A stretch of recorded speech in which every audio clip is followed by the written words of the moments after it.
বন্ধুরা, আজকে আবার চলে আসলাম মজার আরেকটা ভর্তা নিয়ে। চ্যাপা শুটকি দিয়ে পটলের খোসাটা আমি ভর্তা করেছি। পটলের খোসাটা আঁশযুক্ত, তাই ফেলে দিলাম না। অনেকগুলো চ্যাপা মাছ নিয়েছি, একদম সাধারণ ভর্তা। তারপরেও আমি আপনাদের দেখালাম, কারণ অনেকটা উপকার পাবেন পটলের খোসাটা থেকে আর পেঁয়াজ রসুন থেকে। শুটকি মাছটাও তো অনেকটা উপকারী। অনেকগুলো মাছ নিয়েছি, আর এখানে আমি নিয়েছি রসুন, পেঁয়াজ, কাঁচামরিচ আর পটলের খোসাটা যে ছুলে রেখে নিয়েছি। এখন মাছগুলো সুন্দর করে গরম জল দিয়ে ধুয়ে নিলাম। খোসাগুলো আমি ধুয়ে নিয়েছি পরিষ্কার করে। কড়াইতে তেল দিয়ে প্রথমে আমি রসুন দিয়ে দেব, কারণ রসুনটা অনেকটা শক্ত।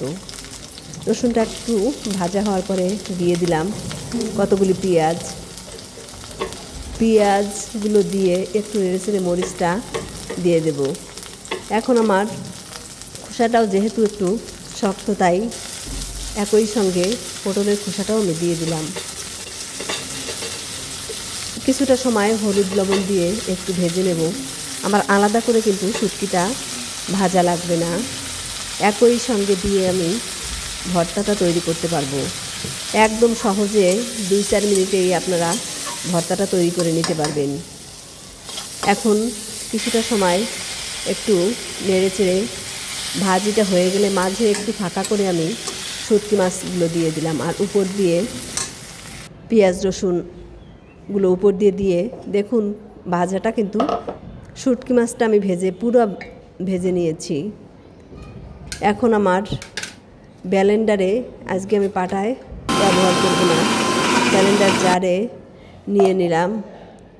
আর একটা মরিচ আমি রেখে দিয়েছি সাজানোর জন্য। দেখুন ভর্তাটা কিন্তু আমার ব্লেন্ড করা হয়ে গিয়েছে।